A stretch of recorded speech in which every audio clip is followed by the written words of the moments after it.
Hey folks, welcome to Roland Martin Unfiltered. On today's show, voting rights for formerly incarcerated, two huge initiatives, one in Louisiana, one in Florida. We'll talk to Carmen Perez, one of the co-organizers of the Women's March, about this critical issue. Also, it is 2 weeks until Election Day, and voter suppression is rampant all across this country. This time was happening in Waller County, Texas, where they are targeting Black and Latino students at Prairie View A&M University. The NAACP Legal Defense Fund filed a lawsuit this morning. We'll explain to you exactly what it is about. Also, two court decisions actually protecting the right to vote in Missouri and New Hampshire. We have the details. Brian Kemp, Republican running against Stacey Abrams in Georgia, they'll be debating in about an hour, caught on tape worrying about people actually voting. You're the Secretary of State, dude. You should kind of want that. We have the audio. Can't wait to discuss with our panel. Meanwhile, in Georgia, an old story about and photo surfaced about Abrams burning the Georgia state flag in 1992, the Confederate racist one. We'll explain.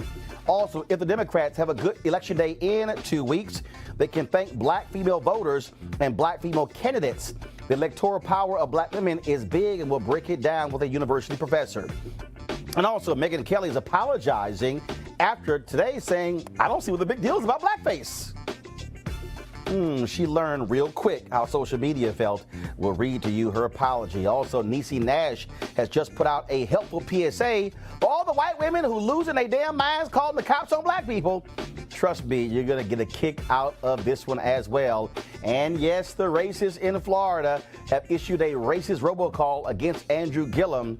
Boy, they don't want to see a black man become governor. And Donald Trump last night said, I'm a nationalist.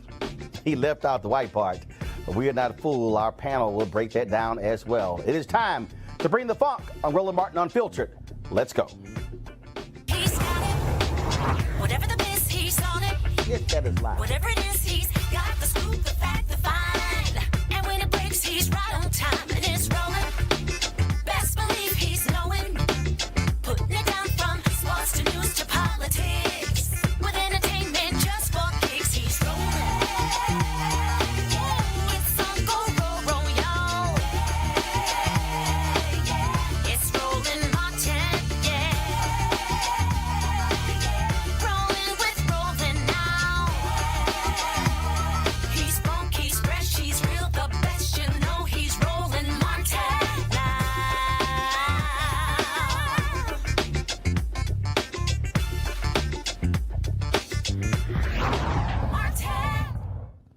Election Day is 2 weeks away, and of course, there's an effort to get as many people voting as possible. But those who are formerly incarcerated, numbering some 6 million, will not be able to vote, not because they don't have the proper ID, but again, because they were in prison. They've been convicted of a crime, and even though they have served their time, they still are not allowed to vote. And the community this most impacts, African Americans. Black folks are 4 times more likely to lose their voting rights than any other race. We're talking about restoring voting rights to returning citizens. There are a couple of initiatives happening, one in Louisiana and one in Florida. Well, this is critically important. That could be a game changer in future elections. Joining us right now is Carmen Perez, Executive Director for the Gathering for Justice, also co-organizer of the Women's March. Carmen, this is one of those issues that, again, people say, oh, this isn't right, it isn't fair, but the reality is both political parties, Republicans and Democrats, have 2 separate views on this issue. That's right. So we know that many people who have felony convictions don't have the right to vote. So it's not just people who are coming out of prison like yesterday. We're talking about people who have done their time. They have served their time. They are now community members. They're contributing to the community. And so in Florida, there are 1.5 million people with a felony conviction. And so Desmond Meade is working on voting restoration rights. And so this is going to be a huge game changer. It's something that we all need to get behind. But there are both Republicans and Democrats that are in agreement that people deserve the right to vote in Florida. And not only that, you also, of course, you have an initiative that's been going through the legislature in Louisiana, also dealing with this as well. And again, we are seeing people who recognize that it makes no sense whatsoever denying the right to vote of people who served their time, some of them 20, 30, 40 years ago. That's right. We just finished a concert here in California this weekend called Time Done. It's to launch a new campaign for those who have served their time. They've done their time. It's been 20, 10, 5 years. And so we believe that it's important. Though there are 70 million people with felony convictions, and there are 40,000 barriers, legal barriers for those folks who cannot get a job, housing restrictions, voting restrictions. To what you're saying, it's so important for people to understand that this affects so many people, not only those that have served their time or who have never done time inside prison, because people have felony convictions without serving time, but also their families. My husband is somebody who has served their time. He was convicted of something when he was 19 years old. He is somebody, and my family cannot adopt anyone, right? So he is somebody who is working on this. Desmond Meade, Louisiana has this whole voting restoration rights. It's going to be huge for our country, but we also know that there are individuals that are putting voter suppression laws into place, and we got to fight back, especially with the midterm elections. Henry, go to my iPad, please. This is from nonprofitvote.org. What you'll see is that voting rights retained while in prison for a felony conviction. Only 2 states, just 2 states, Maine and Vermont. Voting rights restored automatically upon release from prison. D.C., Hawaii, Illinois, Indiana, Maryland, Massachusetts, Michigan, Montana, New Hampshire, North Dakota, Ohio, Oregon, Pennsylvania, Rhode Island, and Utah. Voting rights restored automatically once released from prison and discharged from parole. California, Colorado, Connecticut, and New York. And then, of course, you have these other states, but there are a number of states where literally voting rights restoration is dependent on the type of conviction and the outcome of an individual petition or application to the government. Alabama, Delaware, Mississippi, Nevada, Tennessee, and Wyoming. And this is the huge one. Voting rights can only be restored through an individual petition or application to the government in Florida, Iowa, and Kentucky. And Carmen, that's why the Florida voting initiative is so important, because they're trying to change the state constitution. Once that's done, 1.5 to 1.6 million will have their voting rights stored, but not just their voting rights. You mentioned Desmond Meade, who is leading this. He came out of prison, got his law degree, but Florida does not even allow those who are formerly incarcerated with a felony to get a professional license. And so he got his law degree, but he can't practice law as a result of the law in Florida. And those are the legal barriers that I'm talking about. 70 million people who have done their time, have a conviction, and face 40,000 legal barriers. In California, there are about 8 million people who face 5,000 barriers. That is the population of New York City. As of 2015, 6.1 million people in the U.S. have lost their right to vote due to a felony conviction. 1 in 4 of those are still in prison. So these are people who have come out, like Desmond Meade. He's changed his life. He got a degree. He's contributing to society. He's working to make sure that nobody is facing the barriers that he is facing. And it's going to be huge in Florida. And again, this is one of those issues that when you look at the polling data, first of all, it's polling about 72% in Florida, but it's a huge discrepancy. About 58, 59% of Republicans, 80+% of Democrats. So you clearly have a difference of view when it comes to party. That's right. Well, look, I think it's going to be a huge, huge thing that if they're able to get this passed in Florida. And here's the key, folks. It must pass by at least 60% in Florida. It can't be simple majority. If it gets 60% or more, it passes, it changes the state constitution, and then they'll have the right to vote. That's going to be a major, major victory, and it could change elections in Florida when it comes to the legislature, but also congressional races, senatorial races, and gubernatorial races, and could have a huge impact on the 2020 election. And so trust me, if a Donald Trump goes to Florida talking Mr. Law and Order, this could very well sink his chances of winning Florida in 2020. And those who don't have the right to know have family members who do have the right to vote. So people need to go out and vote. This is huge for us. These midterm elections are going to be huge for so many of us that are impacted by so many of these issues. And so I really, really, really, really urge all of you to go out and vote. All right, Carmen Perez, we certainly appreciate it. Thank you so very much.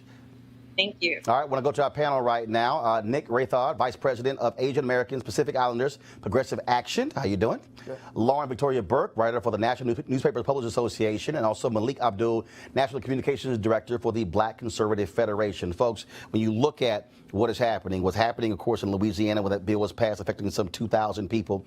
But again, this in Florida, first and foremost, this is a ballot initiative being led by African Americans, okay, in Florida. Again, 1.5 to 1.6.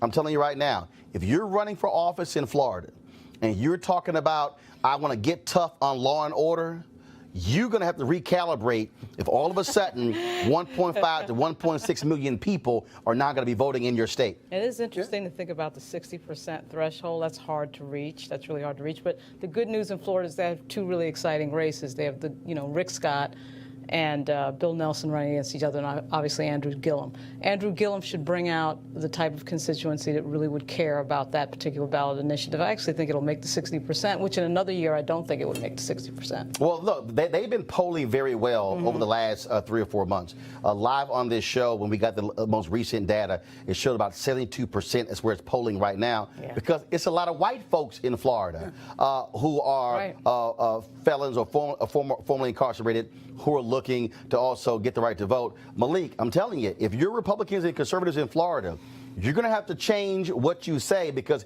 it used to be, oh, law and order, lock them up.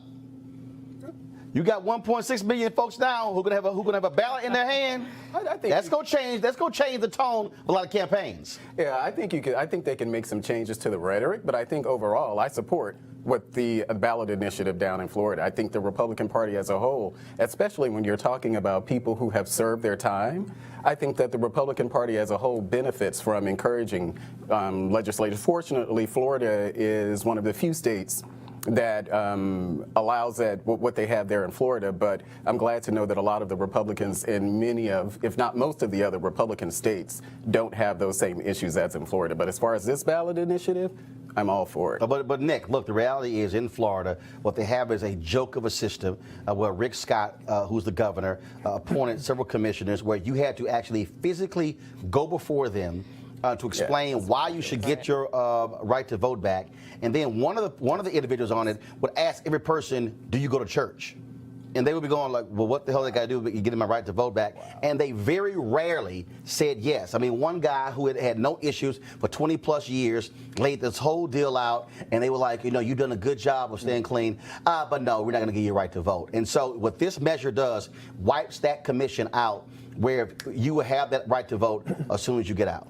Well, first, I mean, this is a modern day Jim Crow that's happening down in the South and across the country. I mean, you saw on your iPad, it was 2 states that allowed felony reenfranchisement, and there's 48 that have some form of it, but most of them don't. And that is troubling. And this, to me, is the type of game-changing thing that we need to be doing as Democrats, as a progressive movement, as people of color, because, like you said, 1.6 million people coming out. That changes the entire dynamic in that state.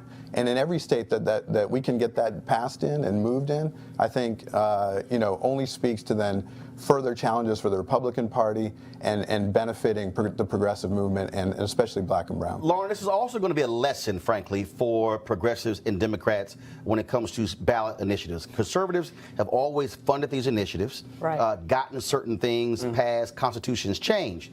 You look at Alicia Reese, Ohio State rep. She's been desperately trying to get progressives and Democrats to fund her Ohio Bill of Rights initiative that would guarantee the right to vote in the Ohio State Constitution. Every damn year, they are suing somebody and going to court over voting in Ohio. If you change the Constitution and you actually make it a part of the Constitution, game over. You can get, because what people don't understand is there is no affirmative right to vote for every American. Justice Antonin Scalia wrote that in Bush v. Gore in 2000, that there is no affirmative right to vote. It does say if you're a minority or a woman, your rights cannot be discriminated against, but there's no affirmative right to vote. By putting it in the state constitution, then you get rid of all these ridiculous, we're going to changing of polling locations and stripping this and all these things that, frankly, Republicans use to suppress the vote. This now changes it. So I think the lesson for progressives would be, whoa, this thing passes. Now, let's stop sitting here waiting for a progressive Supreme Court or a federal bench change the state constitution. It's so hard, though, on the left to fund so much of what needs to be funded. I mean, we spend so much time. Well, they can fund stupid stuff. Well, we do fund stupid, but the thing is that we have to spend so much time just protecting the franchise, protecting the vote. You know, just on a basic level. You see what's going on right now with voter protection. So much energy has to go into voter protection. So many attorneys have to work on that. Yes. That the ballot initiative piece has been missed. It's been missed over the years. I mean, let's face it. But, you know, if you get the right governor in there in Florida, that'll be a big help as well. But here's the piece, though. I'm going to go to you. 2011, the Ohio legislature passes this onerous voter ID law, voter suppression bill. Right. They get more than 400,000 signatures to put it on the ballot in 2012. All you needed was 330,000. They got way over that. Right. What happens? The legislature goes, oh, hell no. We are not going to have all these folks motivated to turn out. Right. Here's the deal. White folks will vote for an affirmative right to vote in the Constitution. Exactly. They changed that law, and they said we are not turning those people out because, and it was still on the ballot, but they did not want it to happen. In Maine, Republican legislature took away the right to same-day voter registration. The residents in 2010, Maine residents said, who the hell asked y'all to do that? Right. Put it back on the ballot in 2012. Right. It passed by more than 65%. Right. The point here is, I think that when you have these ballot initiatives when it comes to voting, you can thwart Republicans because I just don't see a white Republican going, damn it, I'm gonna vote against having my right to vote. Well, anytime you have an issue like that, particularly like that, the ones you just mentioned, that galvanizes that many people, you've got it. I mean, we live in a country with 70 million people who have a criminal record. Right. So, you know, when you have that many people who have a criminal record, obviously we're specifically talking about felonies, but still, that's a lot of people who understand involvement with the criminal justice system, and they're going to be for something like, because there's really no reason, once you've paid your debt to society, there's really no reason that you shouldn't be able to re-enter. Nick, final comment. Well, this is a matter of the wrong priorities, I think, for the progressive movement and the party. We continue to focus federally, and where we actually need to be focused is at the state level. What Republicans have done, focus on state. For 40 years, they've been building at the state level, which is why currently they have historic control of the governorships, historic control of attorneys general, historic control of state legislatures, and if we don't control those things, we lose everything. So ballot initiatives, invest in those. They turn people out. They're a way to get people to the polls. But in the legislatures as well, invest in there. You won't have these issues happening if we invest in the right places, do the right things, and structurally change how we operate. All right, folks, in the home stretch of the midterms, the Republican Party, their leader Donald Trump, have decided that these 2 weeks will all be about the fear of immigrants, racism, and bald-faced lies about a left-wing mob. Well, Trump used all of that to win the presidency, and he is trying it again. Now, last night, he said he was a nationalist. Now, of course, he left out the word white, but no one is confused by what he meant. We'll deal with that later in the show, but one more instance of voter suppression is being called out by the NAACP Legal Defense Fund at Prairie View A&M University, an HBCU in Waller County, Texas. There are no early voting sites on the campus, all by design, folks. This has been an issue dating back more than 2 decades. The NAACP Legal Defense Fund, they says, quote, since at least the early 1970s, Waller County has consistently tried to limit the political power of black voters in the city of Prairie View and at Prairie View A&M specifically by undermining their right to vote. In keeping with this troubling pattern, Waller County officials have refused to come close to providing the same number of early voting opportunities as they have to non-black and non-student voters before next month's election. LDF is hopeful that the court will order Waller County to fulfill its obligation to protect every voter's rights under the Voting Rights Act and the U.S. Constitution. Also, we'll be watching this case as we're looking at 2 more in Georgia. In Missouri, there was some movement to preserve the right to vote. Voters with alternate ID will not be required to provide a sworn statement about their residence in Missouri. Voting rights advocates said the sworn statement requirement had a chilling effect on voters. In New Hampshire, in a major victory for student voting rights, a state court struck down a restrictive voter registration law aimed at college students. To back to our panel, bottom line is this here. You about to Prairie View A&M Waller County. Waller County, largely white. They do not want those black students affecting the politics in that county. It is nonsensical to not put an early voting location on that campus, but it's the exact same thing we saw in 2016, where you had a county clerk in Wisconsin who said she removed an early voting site from a college campus, she said, because too many of these young students are voting Democrat. So she moved it to some way out place in Wisconsin with a very small parking lot off of that college campus. Malik, these are the type of activities that Republicans use to shrink the electorate. I don't agree with that, just like I don't agree with the opposition to the ballot initiative in Florida. You don't agree with what I said or what they're doing? Yeah, I don't agree with what they're doing. I don't agree with voter suppression efforts just as a whole. I think that we should, whether it's restoring rights to former incarcerated individuals or anything like what we're talking about, students being able to vote at a college. I don't agree with any of those efforts. You know, there are things that happen where you have these ballot initiatives. I'm fully supportive of them. We just had a ballot initiative here in D.C. I think it was referendum 777, where the voters here in D.C. voted for this initiative. I think it was a tip wage initiative or something like that. And just recently, just like that, the city council overruled it. So I generally disagree with any of those type of efforts to deny or overrule the will of the voter. But bottom line is, Dick, this is what the Republican Party does. State after state after state after state. So we need to change the dynamic again, back to what I was saying. We need to have the right people in power in those places, which is why it's important to vote. But secondly, we need to defend the right to vote as Democrats in the same way that the Republicans defend the right to bear arms in the Second Amendment. There should be no questions. We should be screaming from the rafters that this stuff is happening in Georgia and Florida and Texas. That it is unconscionable to me that in the greatest democracy on earth that these shenanigans are happening and we sit back and allow it. And not only that, it's boringly consistent. The Republicans go after this over and over, time and time again. It's the same thing. They understand the demographics in the country are changing, and they're making moves to try to keep even, and they can't keep even. At some point, you get overtaken. We'll see in 14 days whether or not that'll happen in Florida and Georgia and Texas. I doubt it'll happen in Texas because there's so many complications with regard to certain constituencies that are, made like this, making it more hard for them to vote. But Georgia and Florida, we may see a realignment for Team Blue. We'll see.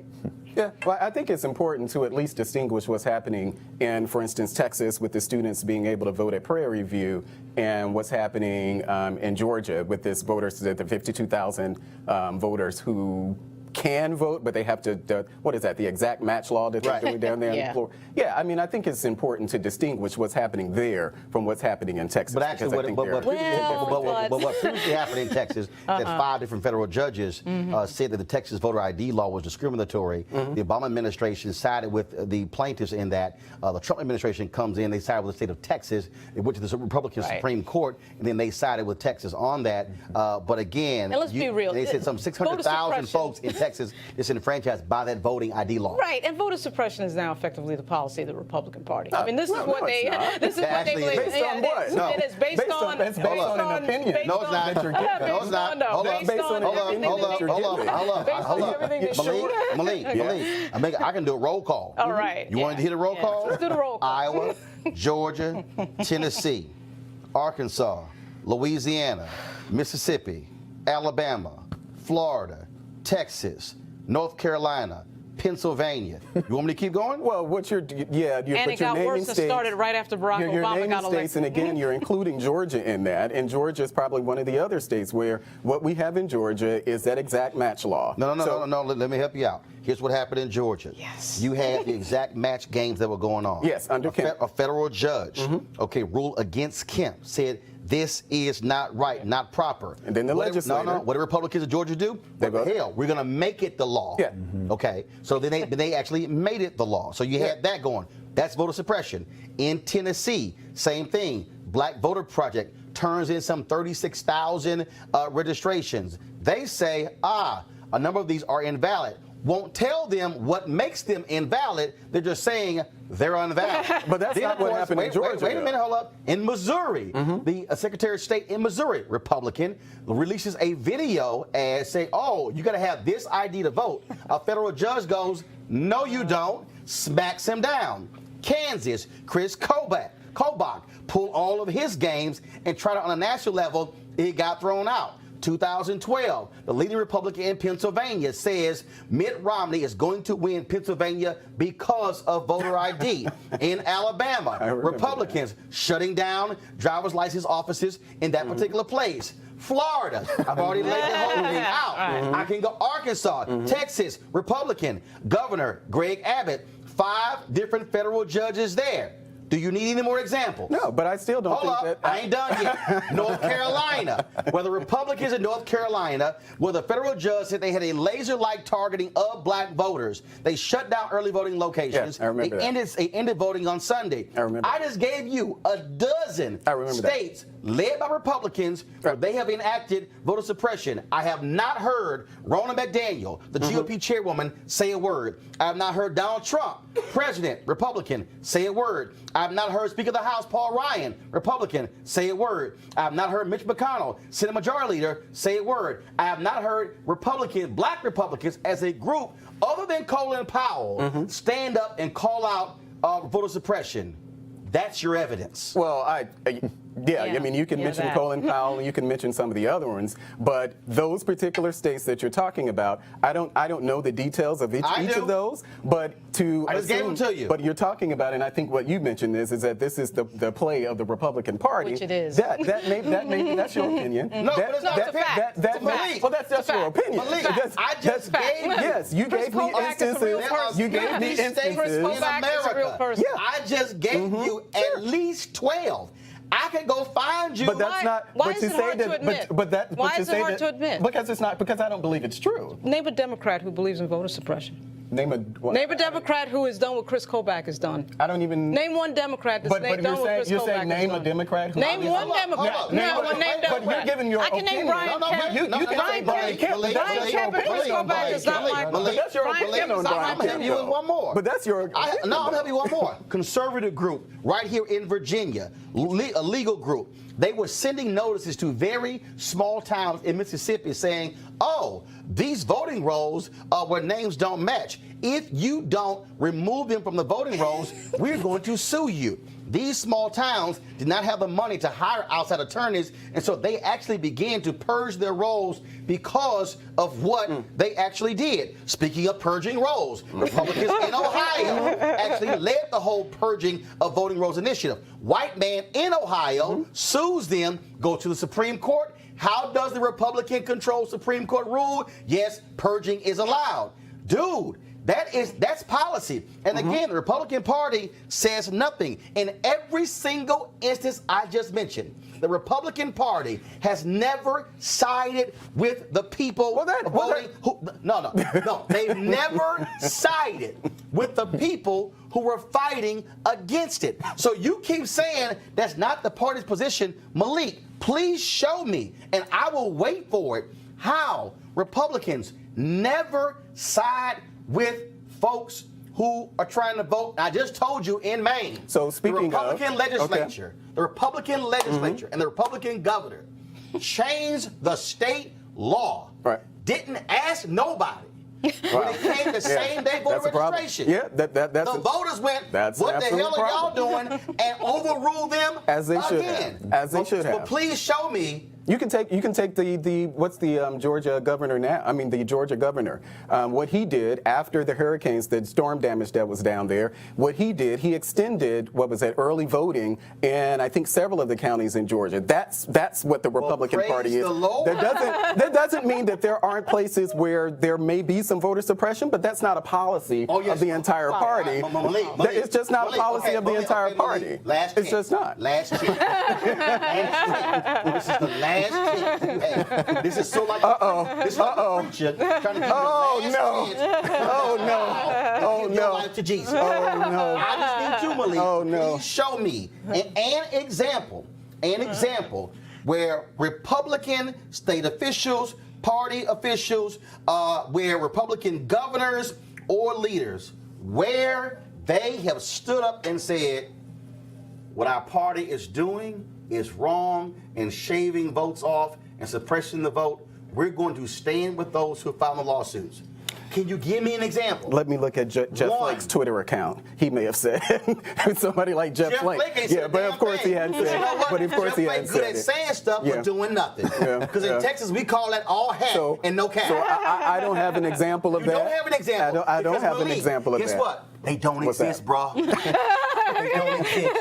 You can't find them because they don't exist. They may not have said anything, but that's not a policy of the Republican Party. Here you go, Doc. October 26th voting deadline is in Nebraska. October 29th, state of Washington. October 30th is Utah and Connecticut. And of course, on Election Day, you can actually register and vote. Colorado, D.C., Hawaii, Idaho, Illinois, Iowa, Maine, because they overruled Republicans, Minnesota, Montana, New Hampshire, Vermont, Wisconsin, and Wyoming. Those states you can actually register and vote on the same day. Now, these are the states that are early voting taking place as we speak. Alaska, Arizona, Arkansas, California, Georgia, Hawaii, Idaho, Indiana, Iowa, Kansas, Louisiana, Massachusetts, Montana, Nebraska, Nevada, New Mexico, North Carolina, and Ohio. Those are all the places where you can vote right now. Now, we're talking about how Republicans are concerned about all these folks voting. Well, speaking of Brian Kemp, the Secretary of State in Georgia, running for governor against Stacey Abrams, he has been very concerned about those folks. A reporter for Rolling Stone obtained a copy of this audio that took place on Friday, where Kemp very worried about those folks voting. And as worried as we were going into the start of early voting with the literally tens of millions of dollars that they are putting behind to get out the vote efforts for their base, a lot of that with absentee ballot requests. They have just an unprecedented number of that, which is something that continues to concern us, especially if everybody uses and exercises their right to vote, which they absolutely can, and mails those ballots in. We got to have heavy turnout to offset that. He is really concerned about them turning out, but he's doing all he can to make sure it doesn't happen. Now, in less than 30 minutes, of course, Stacey Abrams and Brian Kemp will be engaged in their first debate. It's going to be airing on Georgia Public Broadcasting. If you go to RolandSMartin.com and RolandMartinUnfiltered.com, we're going to have the debate on our website as well. Now, yesterday, though, the New York Times reported that Stacey Abrams, as a college student, participated in a demonstration where she burned the then Georgia state flag. Now, of course, that was the Confederate flag in Georgia. Of course, this was a story from the Atlanta Journal-Constitution in 1992. AUC students burned state flag in protest at Capitol. Now, here's what the flag looked like back then. We're going to show you the flag. Guess what? That damn thing was worth getting burned. Now, of course, stories coming out right now. Brian Kemp is hoping that's going to revive some feelings among Republicans there in Georgia as it relates to that. To me, non-story, because I set that sucker on fire today. Well, the problem is if you care about that issue and that's your wedge issue, you were voting for Brian Kemp anyway. Right. So I don't understand why. What I think it really shows is the Oppo research against Ms. Abrams is non-existent or weak or something, because if that's all they've got a huge problem. I mean, in 1992, when she was a Spelman, why would anyone care about that? Per Well, we se? care what Kavanaugh said. We care what Kavanaugh said in his yearbook. So flags and Kavanaugh. But that's a false equivalency. We care about what he said. Nick, go ahead. It's a Nick, false. go ahead. That's a false equivalency. But is it though? Nick, go ahead. Yes, because so what happened with Kavanaugh? He committed an actual crime. Did he? Yes, he was accused of a crime. Okay, He was accused of a Right. crime. There's a okay? difference. And they had a witness, they had evidence, they had Uncorroborated. a whole lot of things going on there, and it was a crime that needed to be explored. Her right to protest is protected by the First Amendment. Mm-hmm. That is not a crime. And to Roland's point, the Confederate flag, I would be participating right now in burning that thing. And I think a lot of people, the actual issue here is that this is just a distraction to what Brian Kemp is actually doing down there, suppressing votes and suppressing black people from coming out and trying to, again, dog whistle to get white people to come out and vote. Well, personally, I don't have a problem with her protest. I don't agree with it. It's not something I would have done. I wouldn't have burned the flag in the same way I don't kneel for the anthem. But you got a problem with, but do you have a problem with that Confederate flag? Well, I'm from Mississippi, so our state flag actually has the Confederate You got a symbol problem with that in flag? our sack. No, I don't. You don't have a problem with the Confederate emblem being in the Mississippi I grew up in flag? Mississippi all of my life, and none of my friends, none of my family, none of any of the black people I know from Mississippi protested our state's flag. No, that's not what I asked you. What I'm asking you again is, I personally do you have a? I'm personally not offended by it. Are you telling me you don't have a problem with the Confederate emblem being on the state flag? So you have no problem that black children are growing up in Mississippi having to salute a flag with the Confederate symbol? As that kid who grew up in Mississippi, no, I don't. It didn't bother me when I was. And the Republican governor of that state had a problem with it. That's fine. Of South Carolina. Hold on. Let me go back. You are a black man in Mississippi. Black man. You have no problem. Black man from the hood in You Mississippi. have no problem with a Confederate symbol being on the Mississippi state flag. It did not bother me then, and it does not bother me now. So you will salute that flag. I don't salute Mississippi's flag. I live in D.C. I don't really salute any flag. Okay. Do you ever go back home for events? Mm-hmm. And when they say stand up, you salute it. I've never been to an event where we've had to stand up there. I was just there for my niece's graduation. But you got no problem with it? It doesn't bother me. If they decided to remove it, it's fine. But I'm pretty indifferent to it. It's not as that kid, and probably the only one on the panel who grew up in Mississippi, I can say that I don't know of the flag being a problem when I grew up. And this is just actually, a fact. I can show you a lot of black folks who would disagree with that. I mean, I know. Well, I'm the Mississippian. I know for a fact. No, that's fine. But I know Angelou Ellis was also a native of Mississippi. I'm not has been familiar one of with the her. folks who has been leading protests against that flag. But again, no. But it's always one or two who had that feeling. But I can tell you right now, when you have folks who still believe that the Confederacy should have won, that's a problem. but you mean that's a problem? Yeah, that's a problem. But that was the damn thing is still on the flag. Well, I mean, you're saying whether or not. And you also know in your home state, when you go to Statuary Hall, that the two statues from your state are Confederate Are you kidding generals. me? And in fact, we have a Confederate memorial in front of, I think, our old city, And are you our cool old with that? Capitol Hall. I was actually amazed by it because I never knew it was there. But you cool with that? If they remove it, fine. If they don't, Are you cool that the senior senator of Mississippi uses the desk of Jefferson Davis, the greatest traitor in American history? Well, I mean, I don't know. It's not like Robert Byrd didn't exist in the U.S. Senate from West Virginia. No, you didn't answer my question. The senior senator in West Virginia does not use the desk of Robert Byrd. But Robert Byrd was an ex-Cyclops of the KKK? Yes, but I'm asking and he was you a again, Democrat. the senior senator right now in Mississippi, it was actually passed by the U.S. Senate, which is a joke. That person uses the desk of Jefferson Davis. Yeah, I mean, You cool with that too? That doesn't bother me. Those are certain things. It just doesn't bother me. Okay. What does bother you? Well, it's a lot. we can talk about it, but those things don't. Okay. Those things. I see now why Mississippi still has fundamental issues when it comes. Because we have great people who are from there. No, actually, I see why you still have issues when it comes to economic. Well, I haven't lived there in about 18 years, Yeah, so that's probably the reason why you left. All right, It is. folks. Yeah, it's the whole reason why you left. Folks, black women are playing a huge role when it comes to turning out the vote. We have known this for quite some time, but only mainstream media has realized that black women actually are getting out to vote. Okay, black people in black media, we've always known that, of course, but you're also seeing black women who are now running for office, even though they're not getting the support they also need. So a new study has been dealing with that whole issue in terms of where black women stand when it comes to voting. So joining us right now is Dr. Andre Perry of the Brookings Institution.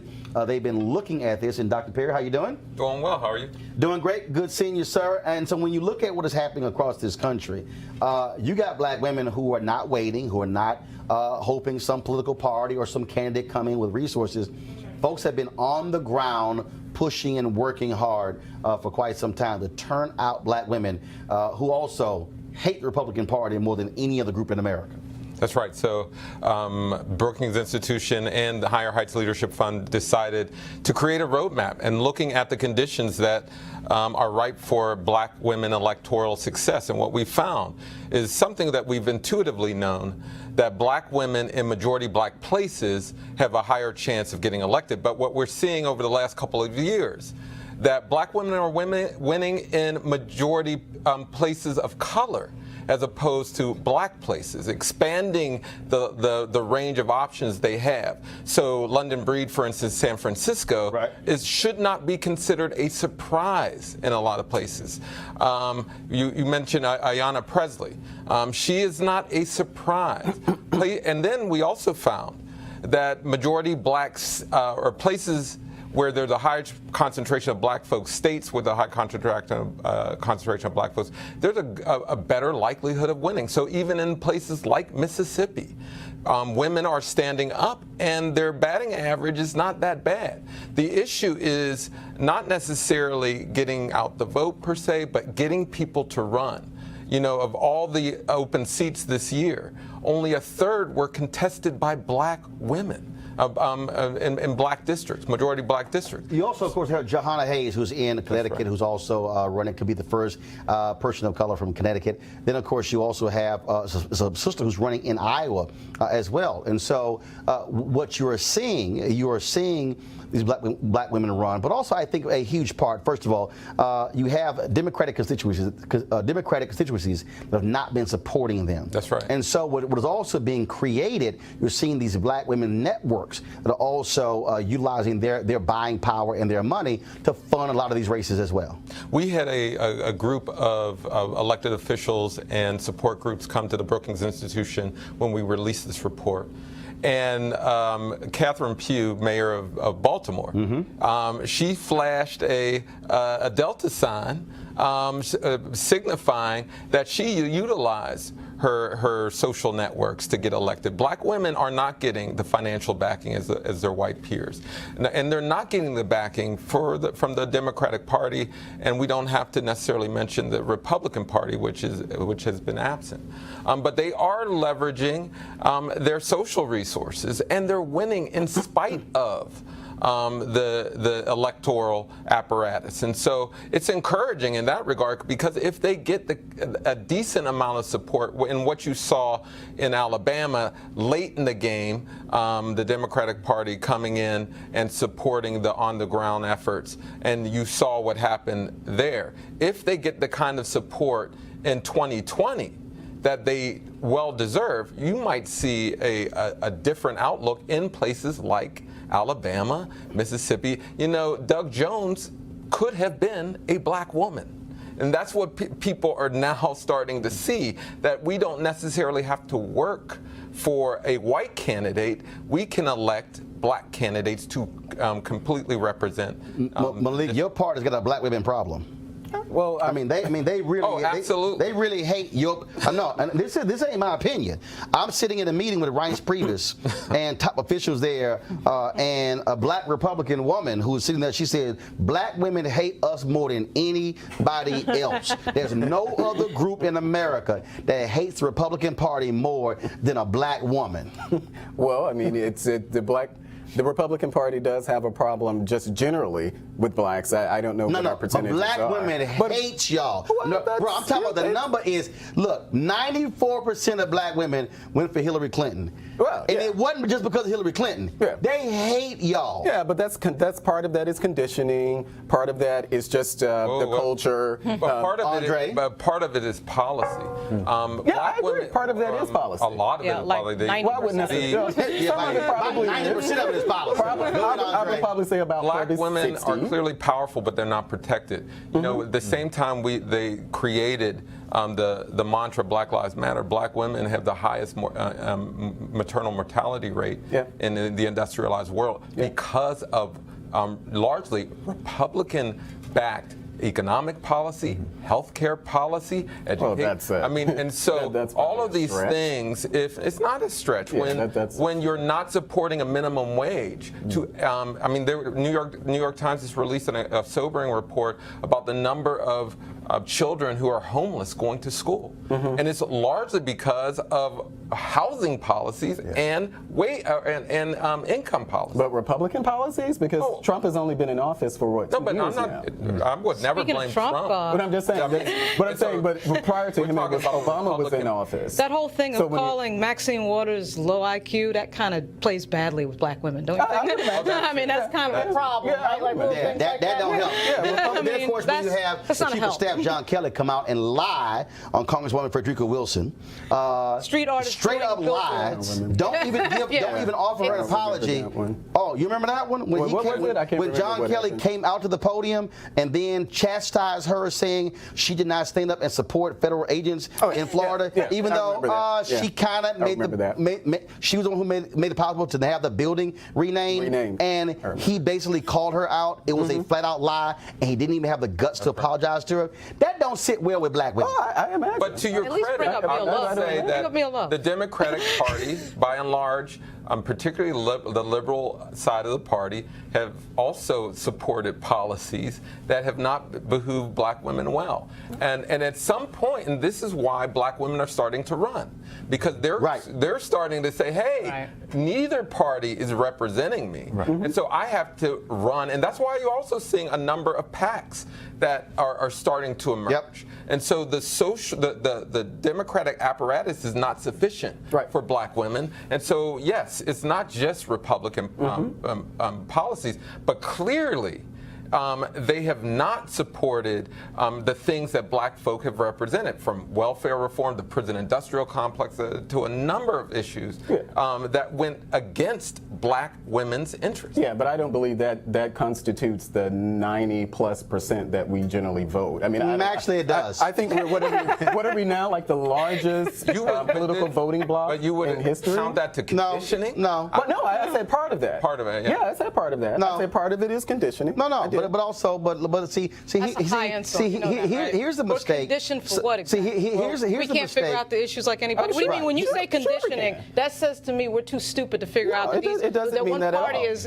not good for us and the other is. It means that if you are a Republican, they don't have the agency to figure out what's going on. And you grew up in a Republican family in a rural part of West Virginia. Like if you grew up in Mississippi and you don't know that the battle flag is on the flag, like that conditioning. Well, I grew up a Democrat, so I don't know what point you're trying to make there. Let's talk about and here in Washington D.C. because it seems as if what you're trying to do is question my wokeness. Damn right but I can walk in Condon Terrace because I live in Ward 8 and I've been in Ward 8 all of this time. I can walk from Condon Terrace to Chopper City at any time of the day. So whatever wokeness it is that you're questioning right here, we can try it again. If you are a Republican growing up in a Republican family in rural West Virginia, Kentucky, Iowa, or any of those places, chances are that when you register to vote, you're going to register as a Republican. It's not the same thing is in Democrat. Black women voting a certain way. Well, I said part of it, and I've actually said part of it. That's what you heard. That's what you heard because that's selective hearing. That's what you wanted to hear. But what I said is, I know exactly what I said is that the black. I said it's conditioning. I said part of it is conditioning. Part of it actually is policy. But I would say most of it's policy. Okay, well, you would say that, and I would disagree. Andre, go ahead. But I would disagree, though. But black people have not voted for Democrats or Republicans who have laid out generally a conservative agenda that was not of their interest. You know, so it's not. I've spent a large part of my career in Louisiana. Lots of black people did not vote for Democrats because they did not represent their interests. Precisely. What I'm saying is a lot of Republicans, black Republicans, don't vote for white Republicans because they don't represent their interests. There's nothing wrong with being conservative, nothing wrong with being a Republican. Said there was. But you better have policies. Yes. I agree with that can respond to your constituents. And all I'm saying is, if you Republican, y'all got a black women problem, that's true. and they're going to be after your ass in 2020. I'm just letting you know. Dr. Andre Perez, we appreciate it, man. Thank you so very much. Folks, today on the Today Show, Megyn Kelly got into some hot water. Matter of fact, you know what? Don't worry about it. Leave Andre there. He ain't got nowhere to go. He can live there. He could be on the panel. So Megyn Kelly got some hot water today. They were talking about Halloween costumes, and she said this. You still be able to dress like a moron. But what is racist? Because truly, you do get in trouble if you are a white person who puts on blackface for Halloween, or a black person who puts on whiteface for Halloween. Like back when I was a kid, that was okay as long as you were dressing up as like a character. If somebody feels like something is offensive to them, then you should say it, and that's fair game. and you should be able to take it if you're going to dress up like that. Yeah, you got to be able to take it. Yeah, one of the things I mentioned is people dressing up like Nazis and this. If you think it's offensive, it probably is. Yep. And one of my big complaints just about society right now is whatever happened, and I know how you were raised. I don't know how you were raised, but that's questionable. Yeah. Whatever happened to just manners and polite society. But on Halloween, you've got guys running around with fake axes coming out of their head. But what I'm saying it's gonna be jarring. Right, but what I'm saying is, in polite society, someone who's raised it would not think that dressing as a Nazi is okay. Yeah. I don't need the PC. Or painting somebody. I mean, I think that there are limits to how far you want to go. But If you're making people feel bad. But I'm saying normal people kind of know where that line is. Yes, right. I mean, I have a son that dressed as a fireman with an axe and then insisted on carrying the axe around for like a week. But there was controversy on the Real Housewives. There was a controversy on the Real Housewives of New York with Luann, as she dressed as Diana Ross. And she made her skin look darker than it really is, and people said that was racist. And I don't know, I thought, like, who doesn't love Diana Ross? She wants to look like Diana Ross for one day. I don't know how, like, that got racist on Halloween. It's not like she's walking around I have not seen it. But it sounds a little have racist to watched me. it. Me too. And by the way, I haven't seen the other, too. but if she really wanted to look like Diana Ross, she should have dressed as Michael Jackson. Because they... I don't know. I can't keep up with the number of people that... just come on, we're already in the deep end. Literally, of the pool. I can't keep up with the number of people that we're offending just by being, like, normal people. Well, there was a little problem there. First of all, that's what happens when you have no black people sitting at the table. Plus, it's a little hard when you replace two black people with Megyn Kelly and Tamron Hall and Al Roker. That conversation likely would have went a little different. She got lit up on social media, and just a couple hours ago, she released this. Henry, go to my iPad. Dear friends and teammates, one of the wonderful things about my job is that I get the chance to express and hear a lot of opinions. Today is one of those days where listening carefully to other points of view, including from friends and colleagues, is leading me to rethink my own views. When we had the roundtable discussion earlier today about the controversy of making your face look like a different race as part of a Halloween costume, I suggested if this seemed okay if done as part of this holiday where people have a chance to make themselves look like others. The iconic Diana Ross came up as an example. To me, I thought, why would it be controversial for someone dressing up as Diana Ross to make herself look like this amazing woman as a way of honoring and respecting her? I realize now that such behavior is indeed wrong, and I am sorry. The history of blackface in our culture is abhorrent, the wounds too deep. I've never been a PC kind of person, but I understand that we do need to be more sensitive in this day and age, particularly on race and ethnicity issues, which, far from being healed, have been exacerbated in our politics over the past year. This is a time for more understanding, love, sensitivity, and honor, and I want to be part of that. I look forward to continuing that discussion. I'm honored to work with all of you every day. Love, MK. And also, while we were sitting here, of course, a little bit earlier, I got a phone call and text message from one of the producers of the show, so I'll be chatting with him after this show. But the thing is here. How do you, like, what? Like, where have you been? Like, what? Like, where have you been? Where all have you been? How do you not Halloween, know? well, I don't know how every Halloween there's all people are in blackface. White people just decide they think that they're doing. You don't need to be Diana Ross. Just be Celine Dion. So you don't need to be dressed in blackface. Diana Ross without wearing black. Right, you can be Diana Ross without. It's ridiculous. Look, You have to change your skin color. black men dress up like Santa Claus, and we ain't put no damn white makeup on our face. But Megyn Kelly needs to know her history too. I mean, so first of all, she has her own history of racism throughout her time at Fox. By saying Santa is white? Santa, yes, right. And for NBC to bring her on and normalize this sort of behavior is But you're onto astonishing. something that Halloween has become the opportunity for racists to express their racism and say, oh, it's just a costume. I have nothing to do with it. It has nothing to do with my attitudes, when in fact it is just another form of intimidation, of letting people know that you're beneath a white standard. And on college campuses in particular, you see a heightening of this. And so all the ghetto parties and all the thug parties and all of this other stuff. And so it's just an opportunity for white folks to say, oh, let's break free from our PC culture and let's just be ourselves. And what they're really revealing is their racism. Well, I think it's sometimes it's valid where we're talking about a PC culture. Here, in what Megyn's talking about here, I don't even know where she's I don't know where she's been. I don't know what she's listening to not even know that blackface is something that's offensive. And as you said, why would you even have to paint your face anything darker than what it is other than trying to give yourself a tan? I mean, Lauren, and that's a bad tan right Zoe there. Saldana called hell.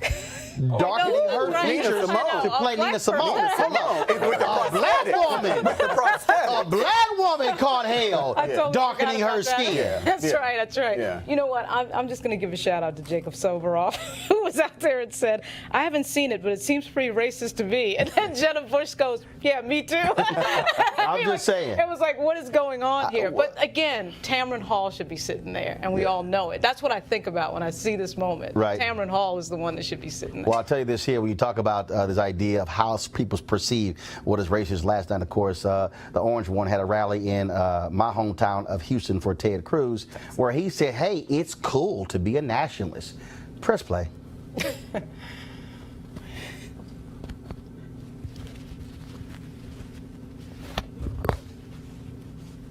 You know, they have a word.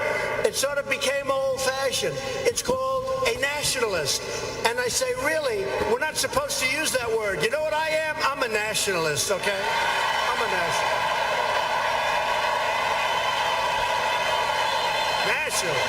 Nothing. Use that word. Use that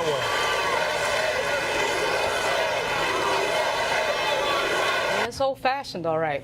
It's definitely old-fashioned. That part's accurate. Unbelievable. 14 days. 14 days. You cool with are you a nationalist? I'm a patriot just like Trump. No. He didn't say patriot. He didn't say patriot. He said, just like no, Trump. ain't what he said. That's what he meant. No. Now y'all go interpreting. He said, no, use it. He said, they told me not to use it. Right. He said, I'm a nationalist. I'm gonna use it anyway. Are you a nationalist? I'm a patriot just like Trump. So you're not a nationalist? I am. If that means what a patriot means, then I'm all for You know it. damn well. I'm pretty sure that's what Trump meant.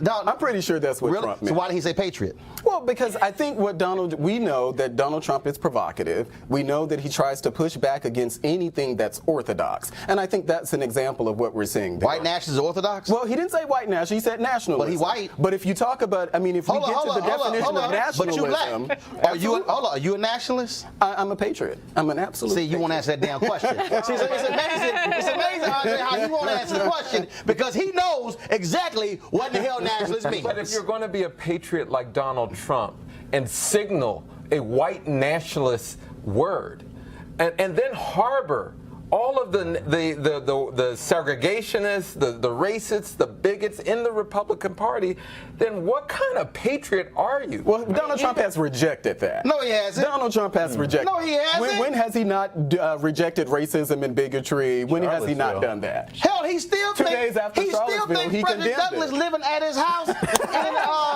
D.C. But you do not. What I'm saying is, you do not see an exodus of racists from the Republican Party. They're getting shelter from it. And in fact, he keeps hiring. He keeps hiring Republican racists who it's like okay, well, another one. Oh yeah, we got to try to force this one out. Right. Wait a minute. What racist has he hired? Bro, are you serious? Which racist has Have you heard of Steve Bannon? Hold up, stop. Did Steve Bannon not say that Breitbart was the home of the alt-right? He did. White supremacists? He did say that. Did he hire Stephen Miller? You could say. Wait, hold on, I ain't done. Did he hire Stephen Miller? He did. Who Richard Spencer said was my role model? Richard Spencer, the white nationalist, said Stephen Miller. He said Stephen Miller was my role model at Duke. Did they not fire a speechwriter for Donald Trump who sat next to a white nationalist at a conference? Did they not have to fire somebody in HUD who had racist writings? Well, did they not have to? They may have. Do you need me to keep going? They may have. These type of things happen in every administration. All right, Nick, go ahead. Because I'm going roll call on your ass between voter suppression and racism in the Trump administration. We've seen incidents that maybe. It ain't going well for you today with roll call. Nick, go ahead. No, there's example after example after example, and the thing that scares me, I have young children at school. Yeah. Donald Trump is being used as a racial to call people names. You know, they hide white people, white racists hide behind the MAGA hats. They say Donald Trump. as a form of saying white power in place of things like white power.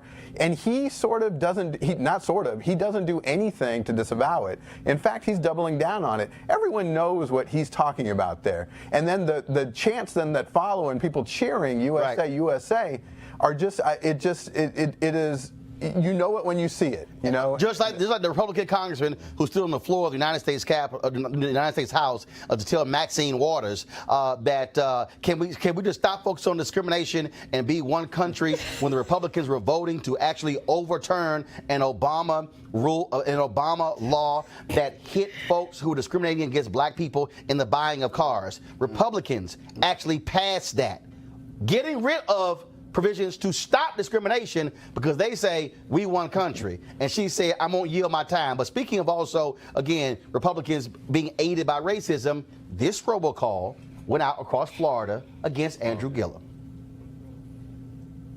Well, hello there. I is the Negro Andrew Gillum, and I'll be asking you to make me governor of this here state of Florida. My esteemed opponent, who doesn't call me monkey, is doing a lot of hollering about how expensive my plans for health care be. But he be thinking of the white man's medicine, which is very expensive because it uses science and whatnot. But the medicine of my African race be very affordable. For instance, putting the chicken feet under your pillow during the full moon don't cost hardly nothing at all. So I promise that you make me Andrew Gillum, the governor, every people that be ailing will get all.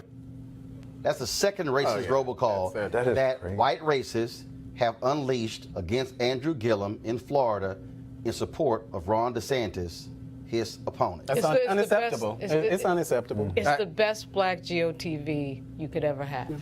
Watch the results in 14 days. But they're leaning on it. Keep running on it. Go ahead. They are leaning on this approach to win because you can win by defaming black people. And that is a harsh reality. That's why you're seeing so much talk about the new caravan and pitting Americans against Latino brethren. You know, it's just win, but name a recent race. I mean, because Gillespie went down in flames. Absolutely. Okay, on a totally Trump. I mean, you're right. Historically, of course, but recently, the racist running for U.S. Senator right now. Who's the racist running for U.S. Senator in Virginia right now? Corey Stewart. Corey Stewart. And he's going to go down in flames. But remember the ad that was actually run against, I think it was the Latino PAC or something, the ad that was run against, was it Gillespie? Right. Or was it the one with the guy was running around talking about he was going to round up and the Democrats pulled the ad. That was something that the Democrats actually did. So I think but you see, the MS-13 ads that Mr. Gillespie ran against Ralph Northam were a hell of a lot rougher than that ad. About the MS-13 ads, a hell of a lot rougher than ad after ad. You don't know anything about that. But I do know that the ads that I'm talking about. So wait now. But we also know this. The point was that was a race-baiting race. We also know this. And the race-baiting lost. The most racist campaigning in America right now is Duncan Hunter in California. Oh, yeah. What he has been literally calling his Democratic opponent, who's a Muslim, you vote for him, you are electing a terrorist. He is, and guess what? And your party has not disavowed Duncan Hunter. I can't speak for my party on that one. Well, it is the most racist campaign. No, he's been literally out of his mouth. Not racist unleashing a robocall. No, this has been coming out of Duncan Hunter's mouth. Duncan Hunter, the same one, of course, who got indicted. Him and his wife. And it should be Nick, final comment before I gotta go. I mean, it's just, to your point, I'm actually speechless. It is unbelievable. I mean, throughout this entire hour, I mean, it's just example after example after example of the pattern and practice by the Republican Party to both suppress voters and to race bait. And that, to me, is what they think is a winning strategy. Let's see what happens in And what does it tell you? If racists are that comfortable in one party, there must be something attractive. I'm just saying. Folks, be sure to support Roland Martin Unfiltered by going to RolandMartinUnfiltered.com to join our Bring the Funk fan club. Your donations make this possible. We're trying to get 20,000 of our followers to contribute at least $50 for the whole year to help fund what we are doing. Tomorrow, right here on the show, we will be back. We'll talk about a former CIA whistleblower, of course, who's been calling out wrongdoing. Of course, he's heading to prison on some other stuff, but he was putting on blast wrongdoing taking place. And of course, Niecy Nash got something to say to all these white women who keep calling the cops on black people. Y'all got to see this video as well. So look forward to having that. Plus, we will have video from the Stacey Abrams, Brian Kemp debate happening right now in Georgia. If you go to RolandSMartin.com and RolandMartinUnfiltered.com, we'll actually have that debate on our websites as well. Thanking our panel. I certainly appreciate it. Thank you so very much. And folks, thanks to all of you for watching. I'll see you tomorrow. Holla!